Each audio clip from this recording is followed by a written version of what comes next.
Hey, Kerfuffle fans, welcome back to the latest episode. And today we have a great other podcaster. You're not just dealing with me. His name's Christopher Robert. He's in our great white neighbor to the north, up in the nice cold regions of Canada. And he runs a great podcast that talks about music and music people and all sorts of entertainers. And I think you guys are really going to like that. But before we get started, we want to do a big shout out to our Kiwi fans down in New Zealand. You guys have made us number 9 on the podcast charts for Apple recently, and we can't thank you enough for tuning in. And we're really glad that you have supported us. And without further ado, Christopher, welcome to the show. Thank you so much. I appreciate you inviting me on here. I'm really excited. Yep, we were talking a little bit about this before the show, and you're a podcaster, I'm a podcaster. I've never interviewed a podcaster before, so I'm sure we both got war stories to tell about our different experiences, stuff like that. But first things first, let's talk about your podcast. What's the name of your podcast, and all about it? What's it all about? Yeah. So during the pandemic, it's like I was fooling around with podcasts and every time I got a new iPhone, you'd have the podcast app there. And I said, oh, I hate podcasts. So I deleted it. When I got into it around August of 2021, I was like, this is interesting. I got to find that app. Where is it? Why did I delete it? And so, oh, there it is. So I got it back.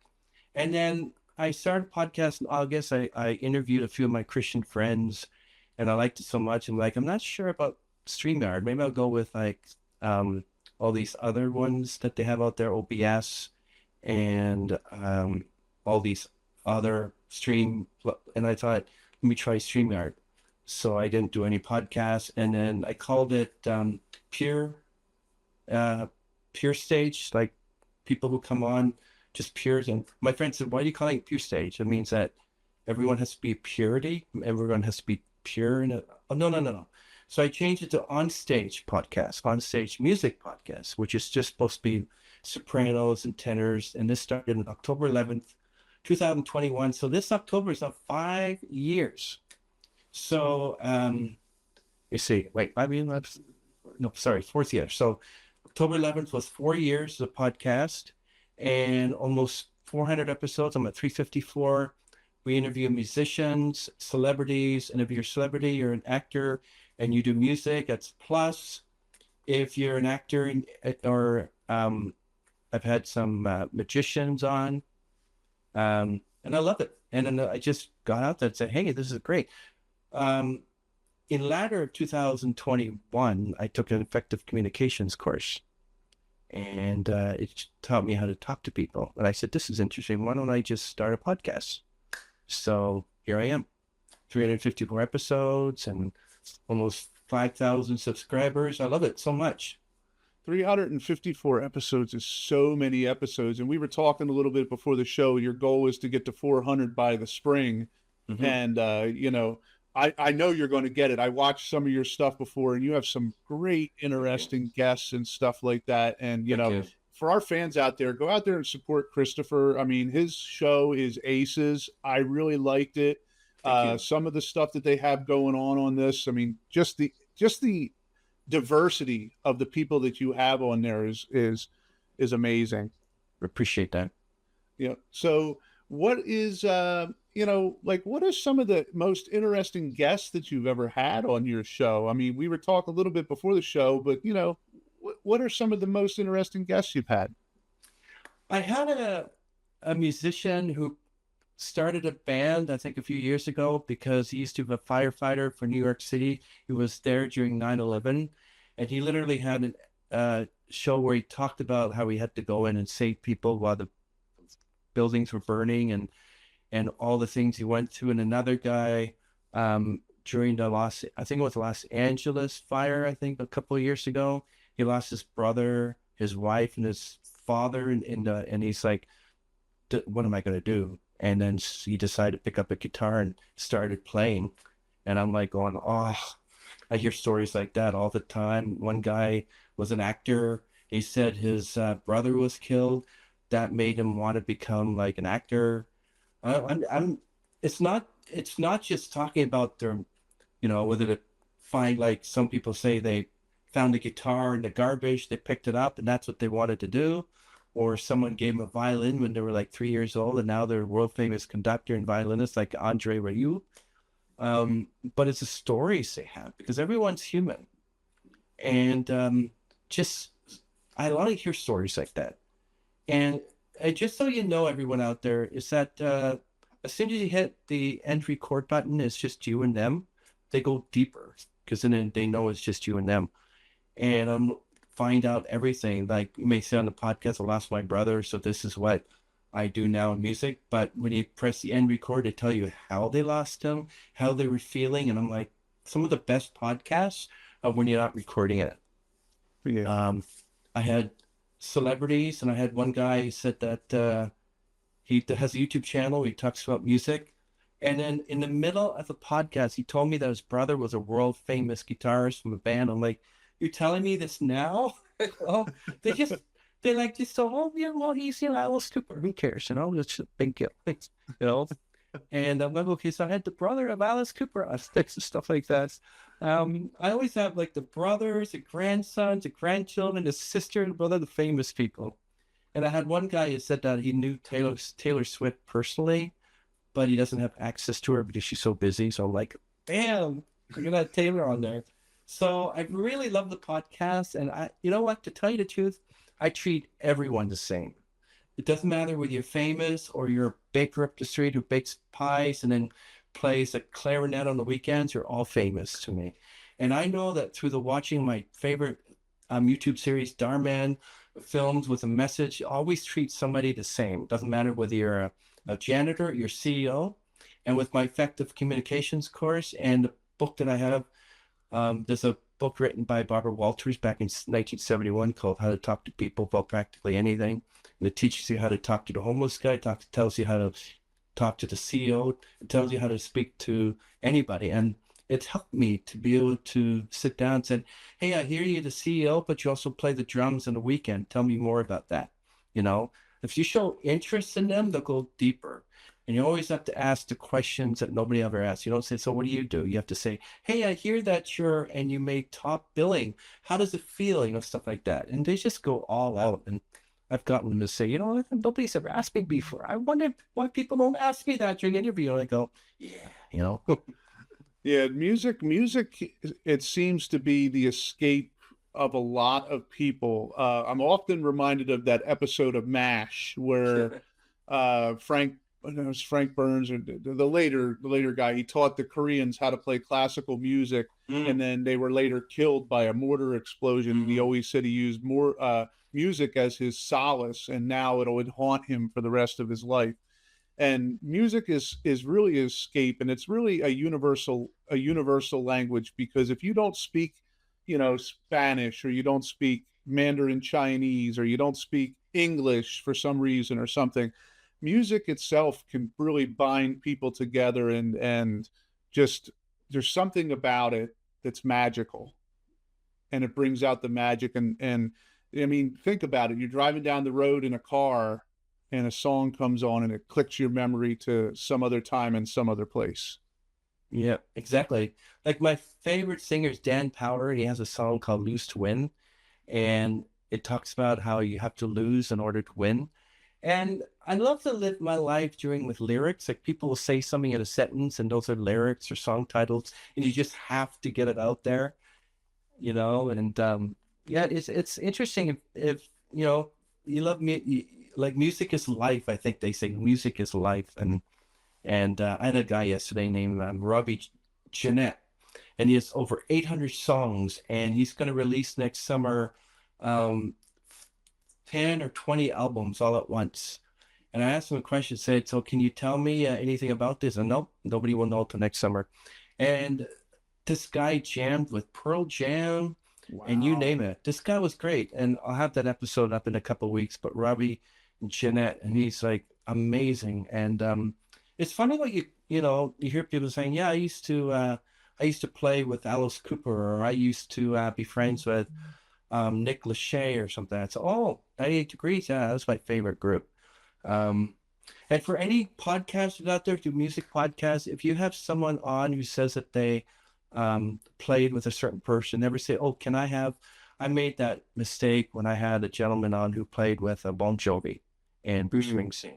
So I said, hey, is there any chance I get a Bruce Springsteen, or any chance I can get Bon Jovi on my pod? Just before I even ended the word cast, he said, nope, not going to happen. Sorry, it's not going to happen. I'm like, okay. So I guess I can't get Bruce Springsteen on there either. It's funny, but I'm thinking, like, if I knew people, I'd say, you know what? My friend is such and such, and let me ask them, maybe they'd love to be on your show because I had a good time one year, so why not? And some of them are like tight-lipped. I said, I want to be on your podcast, but I will never let John Bon Jovi or Bruce Springsteen on. I mean, like, why? Like, I remember going to a party one time years ago with my friend Jeff with his now wife, Karen. And Karen was married to a guitarist in a band. And I'm sitting there at this party and I look across the room. I said, is that Glenn Danzig? Is that Danzig? And here he was the guitarist for Danzig. And Steve, his name is Steve, and he was a guitarist for Danzig. And it just felt so surreal. It's like, wait, Glenn Danzig's a real guy. This is not just somebody I see on MTV or VH1.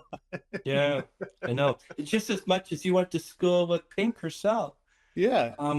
But you never say ideas. Say, yeah, is there any chance you can get me? And as you never say that. I've learned my lesson. You just say, oh, you played with Alice Cooper. Awesome. How's he doing? That's great. And then you move on. And also for people out there. Oh, sorry, I didn't mean to usurp your conversation here. Oh, no. It's fine. No, I was just saying that, it's music brings out a lot into people, and, you don't realize how, people get touched by music and stuff. So like, where did your true love for music come from? Is this something you had since you were a little boy, or is it something that you kind of grew up in? Was there an influence person, like a family member or a friend, that kind of got you into it? Well, I had siblings who played clarinet in high school, but then after high school, they didn't have any use for them. I inherited my voice from my father because I remember him talking about the time when he was in his 20s or whatever, and he wanted to be an opera singer. And then suddenly something happened and he chose another line of work. But every time I was at home, I would just hear this opera singer. And one day when I found out that story, I said, who are you listening to? I know all the opera singers. Said, oh, no, that's me. Oh, what? And then he told me that he had this beautiful voice. Nobody in my family has this voice. And I think I inherited from him because I've sung in Italian, German, and I can do like Josh Groban. I know I should release an album of my own, but I'm really just a podcaster for the moment. And I get a lot of ideas from musicians on how to do this, how to do that. And I said, so when you release an album or song on Spotify, how is it done? And I have a friend who I've met on here named James Lorkowicz, and he's like 12 albums, and I think you should maybe look him up and listen to his stuff. He's really good, and he's told me a lot of things about Spotify and how to do this and how to do that, and he's like, Sony is holding him high regard and stuff like that, and he knows people. And just everyone out there who's going to podcast, music podcast, you have artists who will, if they love your episode so much, they will say, you know what, I know such and such, and I know this, and I will try to get them on. I'll give them your email, whatever. And most of my artists are from other artists, and then those artists give you other artists. So if you're doing the podcast well enough, they will offer you more talent, and I love that. Plus, sometimes I find someone up say, hey, this guy, he played for Rush for a bit. Let me contact him. So out of the 20 or 30 emails that I send, I may get 3 or 4 on the podcast, and 2 may not show up because there's a chance that, like the other day, I was supposed to be one of the biggest 80 singers. So he didn't show up. And but I'm not saying that they're bad. I'm just saying that always send like a reminder, like you did. So remind you that you're going to be on the platform or interview at this time, and make sure you set up, because if you don't, you're going to be sitting there for an hour and somebody's going to say, hey, I'm on here now. So yeah, but you were supposed to be on an hour ago. Oh, yeah, but your CST Central means you're an hour early. So why didn't you tell me that? Why did you tell me you were Eastern time? So stuff like that. But I've learned so much about being a podcaster. I expect it, I accept it, I embrace it. And I just sit there and I wait, and I'll give them 30 minutes or wait till an hour. I'll write the manager and say, this happened, and stuff like that. I'm not going to say, oh, that's it. I'm not going to do that. Yeah. Now you're a tenor, right? That's right. I'm a tenor. Yeah.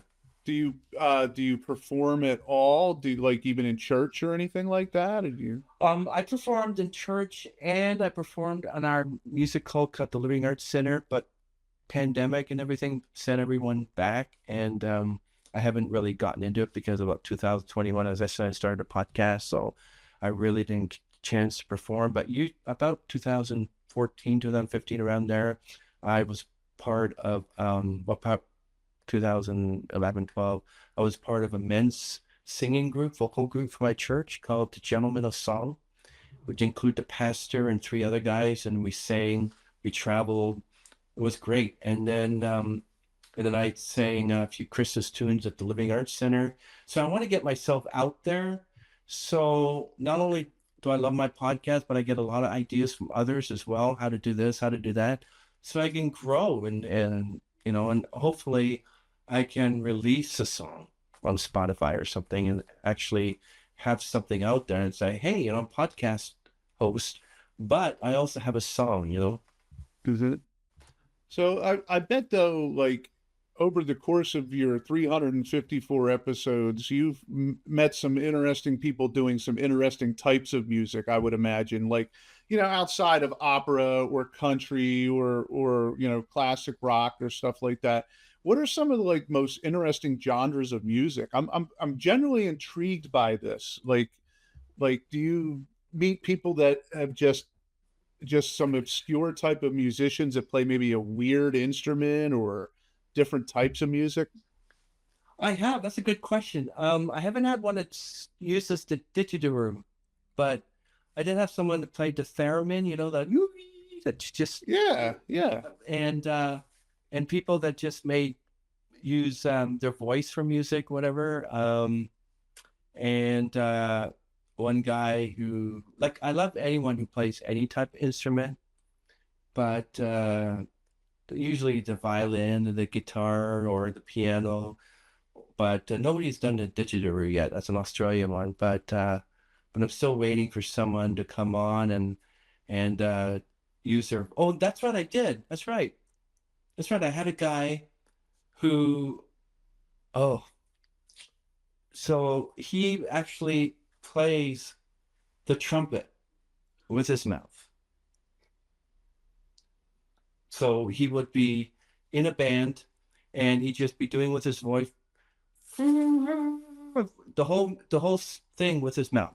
Just his mouth, not a real Just his trumpet. mouth. No, Wow. just his mouth. Trumpet. Wow. Yeah. It's like that sound effects guy from Police Academy almost. Yeah. I haven't had one of the big ones on yet, the ones that can actually do every instrument. But another. You ever heard of Palpering? I just had her on recently, Cassandra. Okay.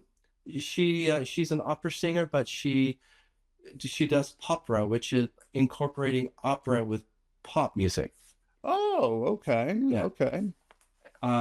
It's sort of like you can be singing like a Britney Spears song and then suddenly sing it in a soprano. That's a soprano. It was kind of interesting. I learned a lot from these people. I learned a lot from these wonderful artists, wonderful talent. I'm very happy about this. Like, I have not stopped. Even when I say I'm going to take next month off, I'm still going, like, you know what? Nah, I'll do one more or two. I just love it so much. I still got 30 episodes I haven't uploaded yet.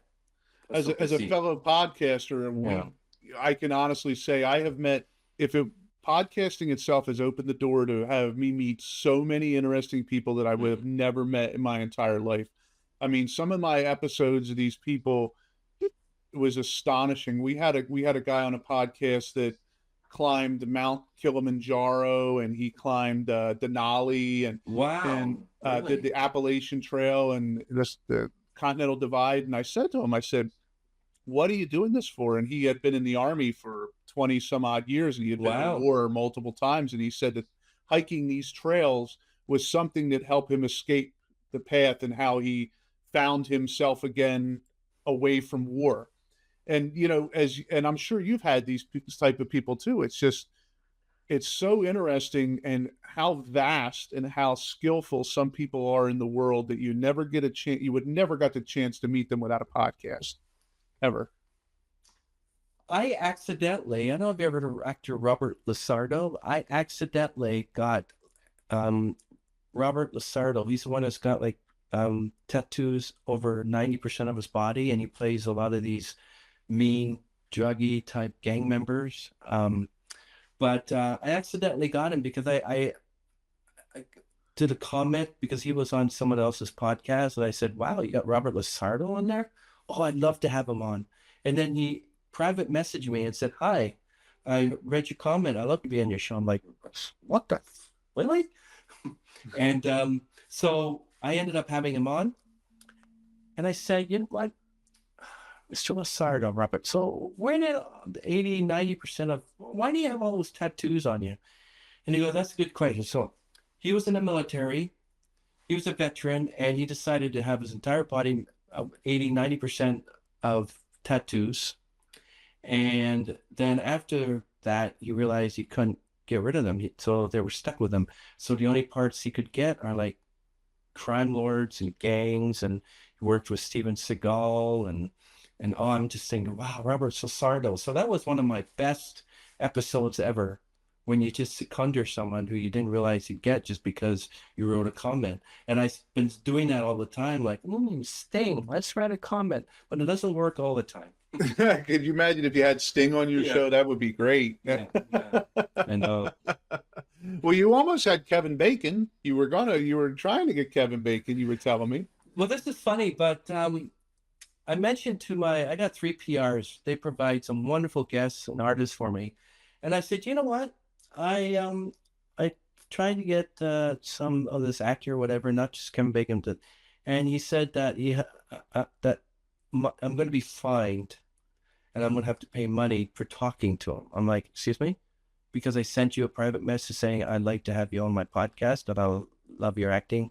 He goes, sorry, I'm going to have to fine you. My manager will have to get in touch with you. And I'm like, you know what? I don't want to ever deal with you ever again. Like, that's rude. So I told my manager, and I said, listen, um, what do you think of actors and musicians, whatever, that say they want to be paid to be on your podcast? He said, well, so like I said, I mentioned the Kim Bacon one. He wants 1.5 million and $5,000 for 10 minutes. And he goes, well, I said, yeah. He says, well, any manager who requests that their artist, whatever, to be paid to be on a podcast, I said, yeah, it's time to get a new manager. I'm like, oh, okay. So, um, and if you go to Harvey Brownstone interviews, he interviews like Robert Wagner and all these big high class, um, celebrities. And I've talked to him about that. And he said, yeah, in all the time that he's ever interviewed, 300, whatever, he never does, you don't pay anybody. That's okay. So what do I do about that? He said, well, then just don't have them on, you know? Yeah, it's free publicity for them. And somebody, not to knock Kevin Bacon, because I love Kevin Bacon's movies, and he's a phenomenal actor, one of the best there's ever been in the game. But somebody like Kevin Bacon needing $1.5 million from a podcast, I don't even think Joe Rogan pays that much money. I have no idea. But you're a bit of a magician as well, right? I am a magician, and I'm getting back into that. Some really hard hit card tricks. I'm trying to get, maybe do some Instagram where, these magicians. I follow 6 or 7 magicians, and there's actually there's a 21-year-old girl who was on Now You See Me, Now You Don't movies, and some of her tricks, I'm like, how do you do that? But others, I'm like, I know how that's done. Do I write a comment saying, I know how it's done? And then I just say, I know how that's done. It's a magician's code. But I'm thinking of doing my own like Instagram videos where you're doing like the card tricks and everything and go like this. And so I know how to do that. I just haven't done it in a while, but I'm thinking of getting back into it. How long have you been doing magic now? Been doing magic since I was 12 or 13 years old. I did it with a friend of mine named Walter, and there was a magic kit you could buy, and we did like the kids were like, wow, this is great. And then around 1998, 99, I became like a children's entertainer where I had like the white mask on and I was doing like the, you know, being the robot and stuff. And I was doing that, but I stopped the last 10, 15 years because my fingers, like, you pull a card and oh, sorry, I dropped it, I call myself the clumsy magician. Let's go. Well, you might have something there. The clumsy magician. Add a little comedy into it. I mean, it could be a great show. That would be pretty kind of funny.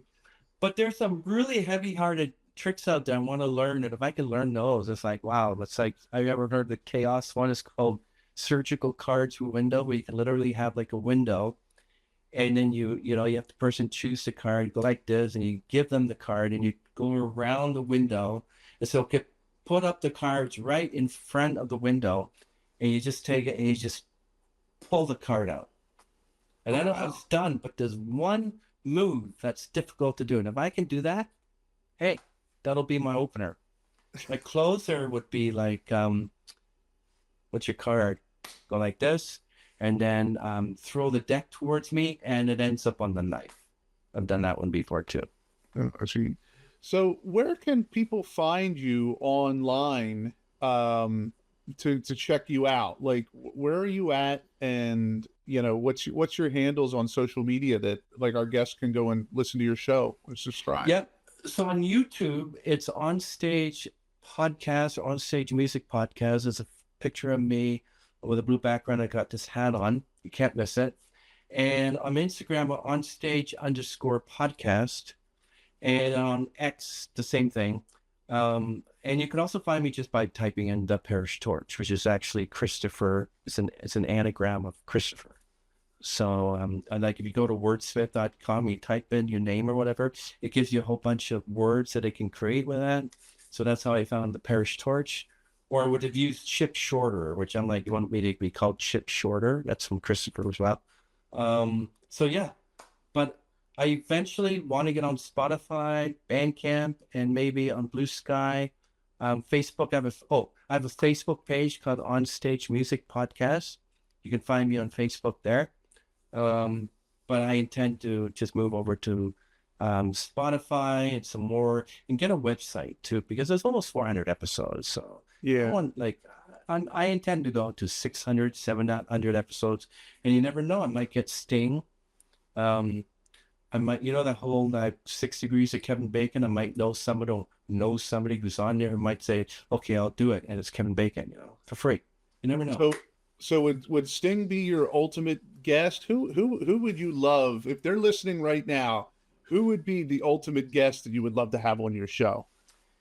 Nicole Kidman, if you can hear this, I'd love to have you on. Or Sandra Bullock, I'd like to have you on. Hey, Taylor Swift. Oh, Taylor Swift, come on. I always dreamed about having Peyton Manning on my show. That would be my big guy to have on it. Yeah. I'm a bit of a football guy though. Yeah. Yeah, it's interesting. And before I say anything, yeah, there's actually a lot of artists who used to do sports. There's one guy okay, you gotta watch this episode. It's Stephen March Torme. Stephen March, and he's the son of Mel Torme. Mel Torme. I was going to ask, was he related to Mel Torme? Yeah, okay. The son, and his mother married Kel March, the actor from the 60s, 70s. So, but he uses March Torme. And when you look at it, when it first showed up, I saw that in the background he had like 100 or 200 baseballs behind him. And then I started asking him about those baseballs and who's your favorite signature. And he told me that he was actually a baseball player. Oh, wow. And I didn't know that, but he played baseball, I think professional baseball. So he's well known.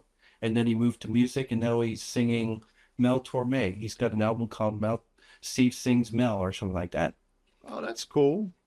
And I got him um, from another friend. So yeah, just all these artists would just say, I'd say I have some people that I may know that would love to be on your show, and then that's yes, I love being on your show. You ask great questions. That's the answer to you. I'm not going to say, so did you like what I did? Did you like the questions I asked? I won't say that anymore. I just realized that thank you so much for being on the show. I really appreciate it. Yeah, I get. So, Christopher, I'd like to thank you for being on our show today, and it's been an honor. I mean, just chewing the cud with somebody that's a fellow podcaster that knows the ups and downs of it, and you definitely have a lot going for you. 354 episodes. Here's to 1,000. Thank you. You're gonna get there. You're gonna kill it. You're gonna keep on growing. And for my fans out there that are listening, go to Christopher's channel. I'm telling you now, I've watched his stuff. You guys will love him. His interviews are a godsend. He's definitely got a gift with what he does. And please, please, please go there and subscribe to his YouTube channel. Follow him on Instagram and Facebook. And Christopher, thank you very much for being on the show today. Thank you so much. I really appreciate you inviting me to be on your show. I really love it. Thank you. And if you guys like what you heard, make sure to like, share, and subscribe, and click that notification bell below. We're on YouTube, we're on Spotify, we're on Amazon, we're on Apple iTunes, we're also on Facebook and Instagram, and you can find us on Rumble. You can also go to our website and check us out and subscribe to our newsletter. And until next time, have fun storming the castle. Thank you so much. I really appreciate it.